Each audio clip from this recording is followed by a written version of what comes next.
Bismillahirrahmanirrahim. Assalamualaikum warahmatullahi ta'ala wabarakatuh.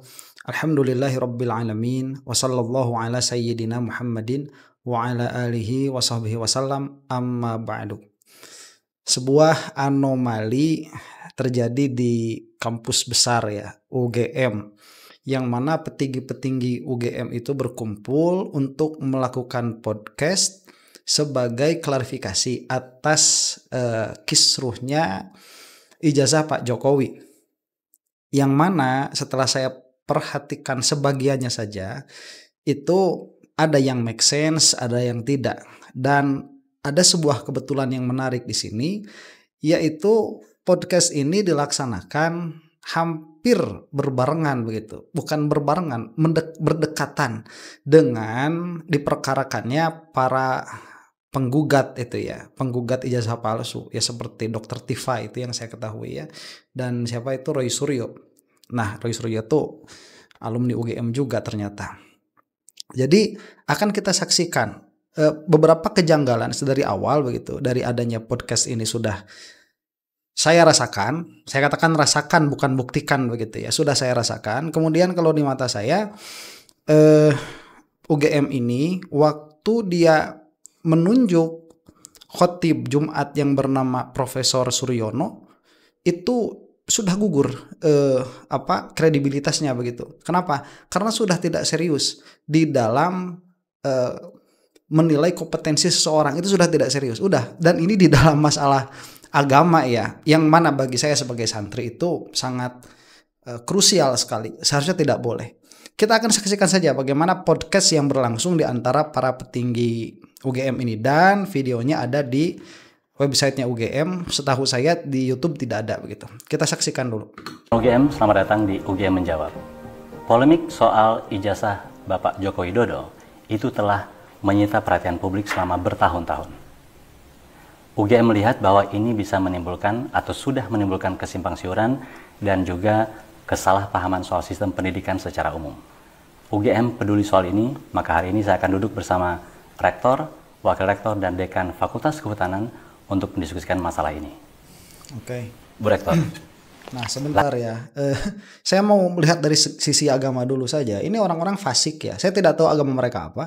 Cuman kalau kita husnuzon saja mereka muslim, ini fasik. Karena mereka tidak menutupi aurat. Yang saya tidak bisa melihat ada masalah itu pada dua orang ini yang membawa acaranya. Kemudian yang mungkin ini adalah dekan tadi ya, Fakultas Kehutanan begitu. Adapun rektor dan wakil rektornya ini orang-orang fasik. Perkataannya tidak bisa dipercaya sebelum tabayun. Tetapi kita akan tanazul saja karena memang itu tidak dipakai di khalayak umum ya. Kriteria kefasikan di dalam agama itu sudah hilang sama sekali kalau sekarang. Mudah-mudahan Allah Subhanahu wa taala menutupi aib-aib kita. Kita akan tanazul saja bahwa kita fair begitu. Apa yang mereka katakan ini tidak bisa kita anggap sebagai suatu kebohongan apabila memang tidak ada indikasi yang bisa menunjukkan kepada kebohongan begitu atau kejanggalan, kita katakan demikian ya. Langsung aja Bu. Ya. Ijazah Pak Joko Widodo itu asli apa palsu? Ya, terima kasih Mas Andi. Kami punya data dan bukti bahwa Bapak Joko Widodo adalah resmi menjadi lulusan dari Universitas Gadjah Mada, dan juga sudah diberikan tanda kelulusannya kepada yang bersangkutan. Oke, sedari awal itu yang saya bilang begitu. Permasalahan keaslian ijazah Pak Jokowi dengan yang bersangkutan ini pernah kuliah di UGM itu dua perkara yang berbeda ya. Makanya ada keheranan juga lah kalau misalkan ini memang permasalahannya itu pada ijazah Pak Jokowi, ngapain UGM ikut ngomong? Kalau memang dirasakan tidak perlu, tapi wajar karena reputasi UGM di sini dipertaruhkan begitu. Makanya lihat jawabannya, pertanyaannya kan langsung straightforward begitu ya. Apakah ijazah Pak Jokowi ini asli atau palsu?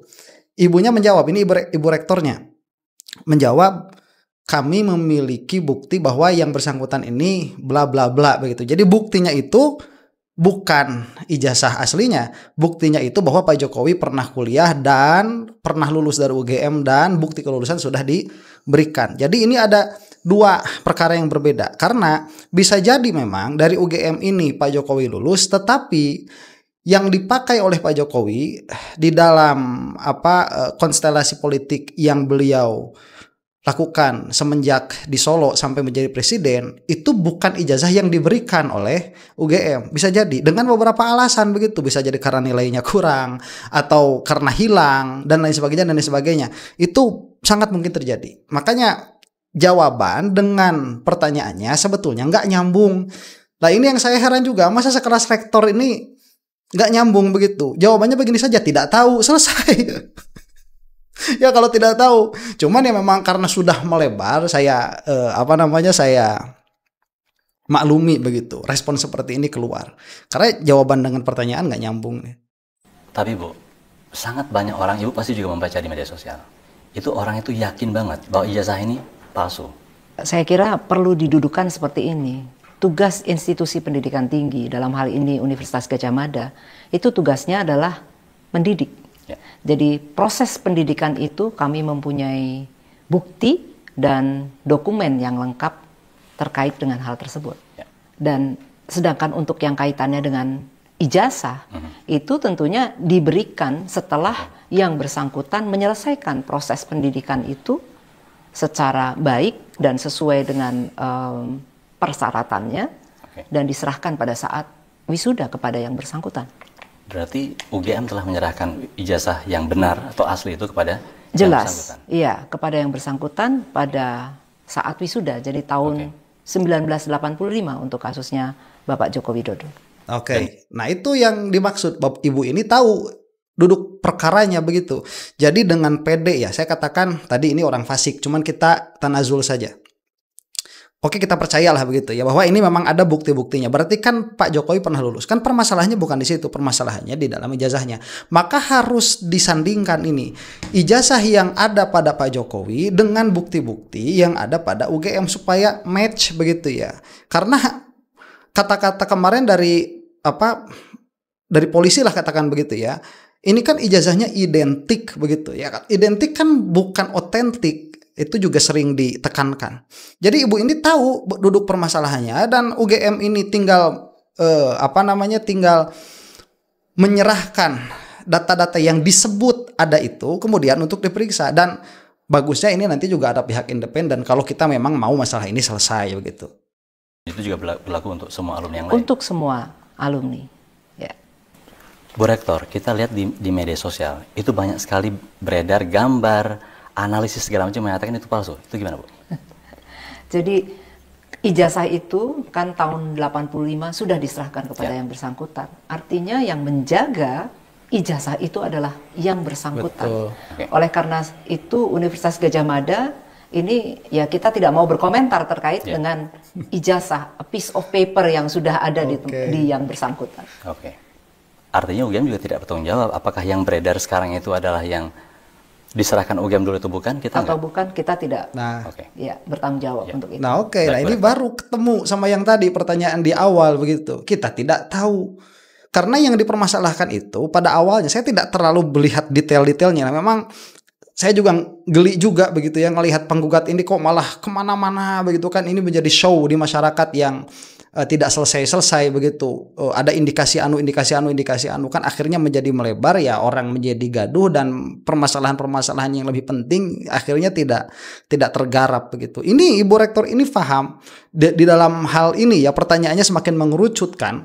Itu sudah berbeda dengan yang pertama itu. Jadi apakah asli? Harusnya jawabannya yang ini. Ya tidak tahu, karena kalau asli itu patokannya yang ada pada Pak Jokowi, yang mana itu sudah menjadi tanggung jawab pribadi dalam hal ini adalah Pak Jokowi dengan yang dikeluarkan oleh UGM begitu. Inilah yang dikeluarkan oleh UGM, memang yang ini yang masih dipegang oleh Pak Jokowi saat ini. Itu memang yang dipermasalahkannya. Kemudian kalau misalkan ini nanti dikatakan palsu atau segala macam, UGM nggak tahu. Betul. Jadi sampai di sini begitu ya. Ini memang tepat jawabannya kalau sampai sini begitu, karena memang tidak tahu, berarti mengaku ya nggak tahu juga kalau asli atau tidak. Sekarang ke Bu Wening, Bu WR, saya tuh selalu penasaran Bu, sebenarnya kalau kita pengen tahu seseorang ini siapapun lah, bukan hanya Pak Joko Widodo ya, seseorang ini sebenarnya alumni UGM atau bukan, Itu cara paling tepat mengetahuinya tuh gimana, Bu? Cara paling tepat adalah orang tersebut menunjukkan ijazahnya kepada kita. Di orang tersebut yang menunjukkan ijazah tersebut. Karena ijazahnya ada pada orang itu. Ada orang tersebut. Oke, gini Bu, ini hipotetis ya. Oke, nah itu kan jelas ya. Ibu ini cerdas juga kan, bagaimana caranya? Simple. Ini yang dipinta itu ijazah, tolong buktikan kamu itu adalah alumni UGM begitu. Ya udah, ini ijazahnya. Kalau misalkan ada keraguan, coba apakah ini benar atau tidak, ya tinggal dilihat datanya begitu. Simple. Ini adalah permasalahan yang sangat simple. Yang mana kasihan UGM akhirnya, kasihan. Ini universitas besar begitu, hanya karena apa bahasanya itu nilai setitik ya. Jadi hancur susu sebelanga itu ya seperti inilah kasusnya. Dan kita menjadi melihat bagaimana kapasitas orang-orang UGM itu kok di dalam khutbah Jumat membela Pak Jokowi, kemudian khutbahnya juga acak-acakan, ini kan jadi repot semua. Atau pengandaian. Kalau ada orang, saya pengen tahu nih dia alumni UGM atau bukan, tapi dia nggak mau menunjukkan ijazahnya. Sejauh mana UGM bisa membantu atau bisa mengklarifikasi? Oke, ini bagus pertanyaannya. UGM dalam hal ini tidak akan bisa untuk memberikan mengklarifikasi, karena apa? Memang harus orang tersebut yang harus memiliki ijazah. Dan kemudian kalau misalnya saya ingin tahu nih orang ini alumni atau bukan, kita terbentur pada peraturan. Kita tidak bisa menunjukkan data pribadi kepada orang yang itu tidak relevan dengan mereka yang memiliki ijazah tersebut. Baik, tapi artinya Bu Wening, UGM sebenarnya kan bisa ngecek kan ya, bahwa orang itu ada datanya apa tidak, tapi tidak dibolehkan menyampaikan informasi itu kepada orang yang tidak berwenang. Betul begitu maksudnya? Betul, iya. Oke, sebentar ya. Di sini saya ada permasalahan sedikit, dalam pengertian begini kan. Kalau Pak Jokowi dalam hal ini ya yang dituduh palsu nih ijazahnya, kemudian diminta menunjukkan nggak mau, kemudian sang penuntut ini kan minta pada UGM. Betul, UGM tidak boleh membuka itu, betul, itu nggak boleh karena ini adalah data pribadi yang dilindungi oleh undang-undang. Cuman pertanyaan tadi, orang UGM sendiri bisa melihat apakah benar atau tidak. Saya tidak tahu undang-undangnya, cuman setahu saya kalau di luar negeri nggak boleh. Hatta begitu ya, meskipun orang dalam sendiri ngecek nggak boleh, karena itu dilindungi oleh undang-undang dari siapapun, termasuk di dalamnya dari orang-orang yang memegang arsip itu. Memang dia pengecualian kan, enggak begitu seharusnya. Dari yang saya tahu, bukan undang-undang di Indonesia begitu ya. Kalau undang-undang Indonesia harus dilihat oleh orang yang lebih ahli begitu. Jadi pertanyaannya begitu, apakah memang benar kalau misalkan data ini dilindungi secara hukum, kemudian pihak UGM-nya sendiri, dan ini pihak itu kan siapa begitu, yang berwenangnya siapa, itu bisa menilai dan melihat, tetapi tidak bisa mengemukakannya kepada orang lain, tetapi bisa mengeluarkan kesimpulannya. Kan aneh, datanya nggak boleh berikan kepada orang lain. Misalkan Pak Roy Suryo datang ke UGM, ada nggak datanya? Oh, kami nggak boleh membuka begitu. Diam-diam dia buka. Dia buka, kemudian dia tampilkan. Ada loh, mana? Nggak bisa ditunjukin. Kan repot kalau seperti itu ya. Itu sih logika saya di dalam konsistensi undang-undang yang memang kalau ini melindungi data itu. Kalaupun memang misalkan ada pengecualian karena memang hukum itu tidak bisa disamaratakan ya. Kalau ada hukumnya ya ada, kalau tidak ada ya tidak ada. Kalau undang-undangnya ya ada, kalau tidak ada ya tidak ada. Ini saya tidak tahu ya. Harus ditanyakan kepada yang lebih ahli. Ini pengandaian lagi nih Bu. Kalau seandainya yang meminta punya kewenangan, katakan negara meminta gitu ya. Nah itu kami akan memberikan karena itu adalah lembaga yang berwenang. Yang akan memiliki otoritas untuk bertanya kepada institusi pendidikan misalnya, ada satu hal tertentu yang harus kami tunjukkan, maka kami akan menunjukkan. Masih kepada Wening nih. Itu juga menarik ya. Kalau misalkan ada pihak yang berwenang, dalam hal ini adalah kepolisian atau selain itu jika ada, maka akan diberikan. Nah ini bagus. Setelah diberikan, apabila pihak berwenangnya ini netral dan kita memiliki trust terhadap pihak yang berwenang ini, dalam hal ini misalkan kepolisian, maka selesaikan, tinggal serahkan kepada kepolisian. Nanti kepolisian yang akan memaksa Pak Jokowi untuk memperlihatkan supaya selesai.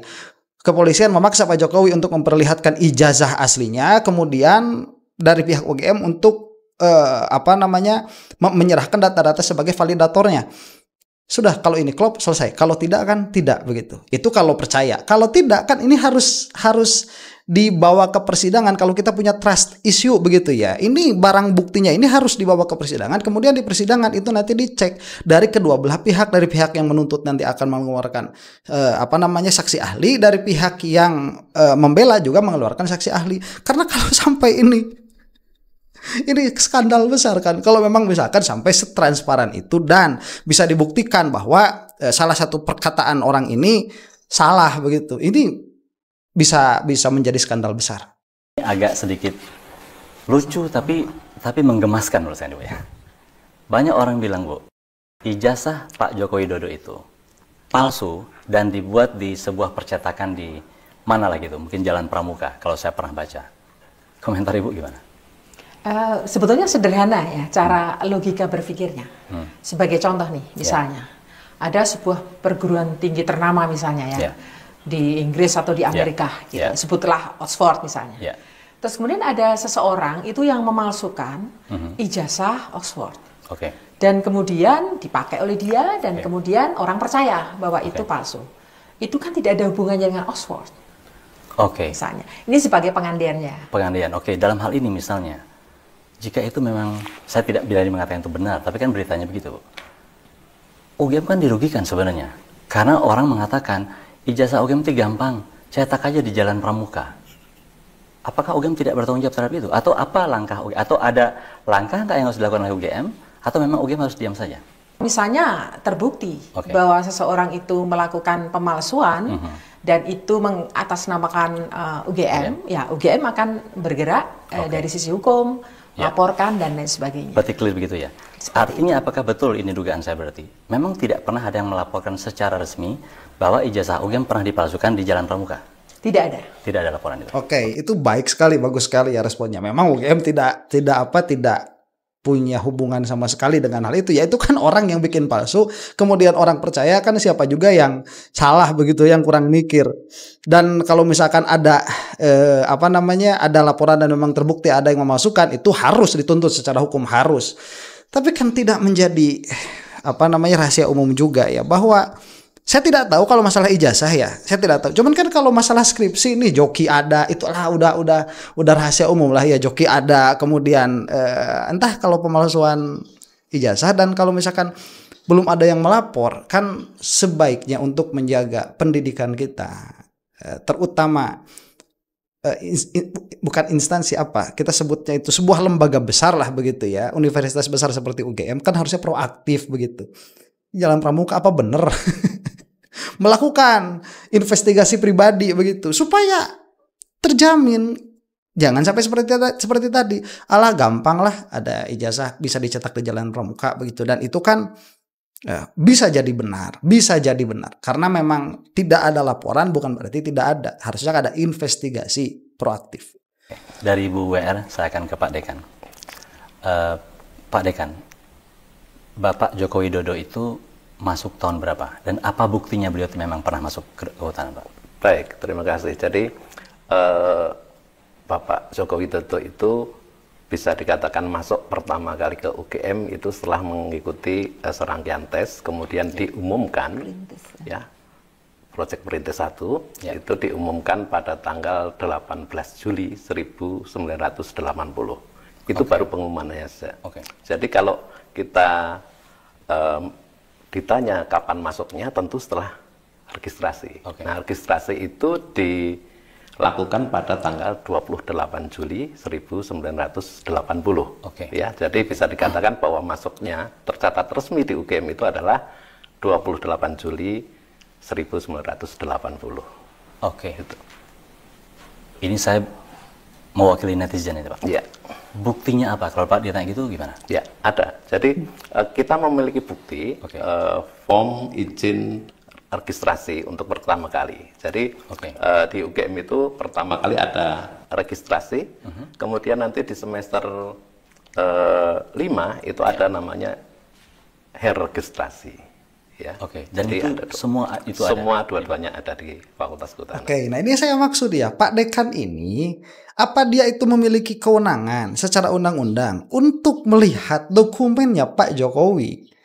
Kalau ada, kita misalnya mau selesai kalau ada. Kalau tidak ada, ini kan berarti masalah juga. Lah, apa kelebihannya begitu? Harusnya ditutup sudah. Kecuali nanti ada ada permintaan dari pihak yang memang berwenang. Ya kecuali kalau memang ini berwenang juga begitu. Dan kemudian nanti harus dilihat surat-suratnya apakah memang ada. Bapak ini tatkala membuka itu apakah ada surat-suratnya untuk mengecek hal itu atau tidak. Dan kalau misalkan ini harus ditutup dari publik, seharusnya natijahnya ya, kesimpulan dari apa yang dilihat juga kan ditutup dari publik begitu. Relevansinya bagaimana coba? Datanya tidak boleh dibuka ke publik, tapi hasil melihat yang dilakukan entah secara institusi ya, bukan institusi apa bahasanya itu ya, secara dari organisasi lah atau dari lembaga itu, dari Universitas UGM ini kok bisa dikeluarkan natijahnya, kesimpulannya. Lah itu kan berbahaya begitu. Itu sama dengan rekor rekor kesehatan kan yang ada di rumah sakit. Ini bisa nggak kita misalkan meminta riwayat kesehatan saya misalkan di rumah sakit apa saja, kan nggak boleh. Terus apakah yang di dalamnya itu boleh ngelihat-lihat? Setahu saya kan nggak boleh juga, kecuali ada permintaan dari luar. Nah ini tiba-tiba misalkan diperbolehkan, nanti dilihat-lihat sendiri, setelah dilihat-lihat, oh saya tahu ya ini begini dan begitu. Mana coba buktinya? Nggak boleh dikeluarin. Lah kan repot kalau begitu. Yang mana pada akhirnya sedikit dari apa yang tidak konsisten di dalam filosofi menyembunyikan data pribadi itu, pada akhirnya ini ada semacam bukan penggiringan opini, apalah ya, membantu opini pihak tertentu begitu. Jadi kalau mau diam-diam, ya sudah, ini kita ada, misalkan nanti ada surat nih dari yang berwenang dalam hal ini, misalkan di dalam UGM-nya sendiri ya. Coba cek ada atau tidak. Kemudian dicek, oh ada Bu, ya sudah selesai. Kita diam saja. Waktunya nanti akan terbuka semua begitu. Udah diam. Nanti nggak usah bikin podcast kayak gini. Ya, nanti orang misalkan ngobrol, gimana? Nanti pada waktunya akan keluar. Nanti pada waktunya akan keluar begitu. Persidangan buka semuanya, selesai. Begitu. Lah ini juga kan tadi dikatakan ini sudah lama sekali isunya. Begini dan begitu. Lah kenapa baru sekarang juga ada podcastnya? Waktu rame-rame kemudian Roy Suryo sudah dipanggil, boom ada podcast. Seolah-olah ini kan wafakoh, memang kebetulan. Kita cocokologi. Cuman kan kebetulan macam apa sih yang sedari awal ini sudah banyak orang yang ahli yang melihat ada kejanggalan di sini begitu. Ini kebetulan macam apa? Ya nggak tahu ya, karena setiap kebetulan itu kalau kita melihat pasti ada determinernya begitu. Yang mana determiner aslinya ya Allah Subhanahu Wa Taala secara hakiki, selesai kalau di situ. Cuman di dalam wilayah adatnya itu bagaimana? Ya ada kecurigaan, ya wajar kalau ada kecurigaan itu. Asal jangan sampai menuduh begitu ya dengan pasti. Kalau curiga ya kita kan curiga akhirnya, minimalnya saya begitu. Ini kok bisa kebetulan sekali. Tunjukkan dong Pak. Nah, mohon maaf, sekarang posisinya kita serahkan ke kepolisian. Ini bagus kan? Namanya tunjukkan registrasi. Ya. Oke. Dan jadi itu semua dua-duanya ada di Fakultas Kehutanan. Tunjukkan dong Pak. Nah, mohon maaf, sekarang posisinya kita serahkan ke kepolisian. Jadi kami tidak bisa menunjukkan itu. Saya menganggapnya itu sebagai data pribadi. Nah itu kalau sebagai data pribadi Bapak ini apa kewenangannya? Dan itu betul tidak boleh. Terus ngapain Bapak juga ngomong ada begitu? Ya itu juga seharusnya tidak boleh. Oke, baik. Berarti ada 2 poin ini. Ya. Satu itu mungkin data pribadi, jadi kita harus hati-hati. Ya. Kedua memang faktanya sedang ada di proses kepolisian. Ya. Oke, dan kalau ada di pihak kepolisian, saya itu mengharap begitu ya supaya ini jadi tuntas saja. Nanti dari pihak kepolisian itu dibuka di persidangan supaya menjadi barang bukti yang bisa diselidiki oleh atau bisa diperiksa oleh kedua belah pihak begitu. Satu supaya fair kan, dari pihak ahli Pak Roy Suryo dan dari pihak ahli kepolisian begitu, supaya nanti misalkan apakah ada dissenting opinion atau tidak, dan kita mau ini jujur saja begitu ya. Gak usah ngapain sih lah dunia ini sebentar begitu. Sebentar, apa sih yang dipertaruhkan di sini? Kalaupun sejelek-jeleknya misalkan Pak Jokowi ini nanti dari UGM datanya benar, tapi Pak Jokowi ini memasukkan, ya kita maafkan, sudahlah 10 tahun ini selesai. Proses hukum berlanjut, kita maafkan Pak Jokowi, mudah-mudahan diampuni oleh Allah Subhanahu Wa Taala. Kemudian bagaimana kita menata ke depan? Karena sampai sekarang kita ini masih jalan di tempat, kalau tidak berlari mundur begitu ya, sangat disayangkan. Oke, baik. Bu Rektor, ada yang mau disampaikan soal itu tadi? Tambahkan? Iya, sebetulnya tadi yang disampaikan Pak Dekan, semua data kita sudah miliki, dokumen tersebut juga sudah rapi kita kumpulkan, dan sekarang ini memang sudah ada di tangan kepolisian karena adanya proses legal yang berkembang. Lagi-lagi nih Bu, ini kan kita dari tadi bicara soal privasi segala macam. Ini sama menegaskan sekali lagi Bu, kalau memang kita nggak bisa nih kan tunjukkan data-data itu alasannya apa sih? Kenapa kita tidak menunjukkan? Apakah kita menyembunyikan sesuatu atau kita membela sesuatu? Kalau tidak menunjukkan, kenapa kita tidak tunjukkan itu? Ada aturan Undang-Undang Keterbukaan Informasi Publik yang harus kita patuhi juga. Jadi sebagai institusi yang melayani masyarakat, tentunya kita memegang dokumen-dokumen pribadi orang-orang yang bersangkutan. Nah, Undang-Undang KIP ini melindungi supaya kita tidak mengobrol semua dokumen yang memang bukan menjadi ranah publik. Tadi seperti yang disampaikan oleh Bu WR misalnya tentang ijazah. Ijazah itu juga merupakan dokumen pribadi. Jadi bukan ranahnya institusi untuk menunjukkan kepada publik. Jadi dengan kata lain Bu, begitu ijazah itu dipegang oleh orangnya, maka hanya orang itu saja yang berhak untuk menunjukkan bukti. Persis. Oke, itu menurut saya clear ya, sudah jelas. Yang mana kritikannya kepada UGM di sini, kalau memang itu data pribadi, ya natijahnya kesimpulannya jangan dikeluarkan begitu. Jadi tatkala ditanya apakah ada, ya kita tidak bisa membicarakan itu karena kita juga tidak melihat begitu ya. Atau ya ini kan sama saja. Datanya tidak boleh dikeluarkan, tetapi kesimpulannya dikeluarkan. Ya itu kan violation juga sih kalau menurut saya begitu ya. Yang tidak tahu hukum, kalau misalkan ada hukumnya berarti perkataan saya salah. Kan cukup sampai di situ begitu. Nah ini saya rasa ya, Masya Allah, bau-bau politiknya masih kental. Apalagi nanti kita akan membahas tentang Pak Kasmujo kemudian dan lain sebagainya. Saya melihat ini sangat lurus pikirannya itu, cuman ada sedikit yang belok-beloknya sedikit, inkonsistensi di dalam berpikirnya itu ada sedikit demi sedikit. Entah ini sudah di-script, apakah ini scripted atau tidak wawancaranya, karena mungkin ini juga dari pihak dalam begitu ya kan. Kalau mau juga podcast secara bagus kan dari pihak luar supaya tidak terlihat scripted. Cuman ya itu memang kewenangan dari pihak UGM untuk menjelaskan dengan style mereka dan untuk menjelaskan sebagaimana keinginan mereka supaya publik terbentuk opininya sebagaimana keinginan mereka. Cuman kita kan punya pola pikir juga begitu. Tidak bisa 100% ikut dengan kemauan mereka bagaimana kita berpikir. Demikian, kalau ada yang masih mau lanjut silahkan komentar di bawah. Mudah-mudahan kita semua diberikan penerang oleh Allah Subhanahu wa taala sehingga bisa melihat yang benar itu benar dan bisa melihat yang salah itu salah. Dan sekali lagi kita jalankan ini dengan insaf, menilai dengan insaf, jangan membawa benci atau cinta yang terlalu karena itu bisa membutakan penilaian kita semua. Demikian, mudah-mudahan kita semua ada di dalam maghfirahnya Allah Subhanahu wa taala dan mudah-mudahan ibu-ibu ini yang kalau mukmin begitu ya, tidak berkerudung segera taubat. Amin. Allah taala alam bisawab. Dan mudah-mudahan Allah Subhanahu wa taala juga mengampuni dosa-dosa kita dan tidak mengumbar kesalahan-kesalahan kita. Wabillahi taufiq wal hidayah. Assalamualaikum warahmatullahi taala wabarakatuh.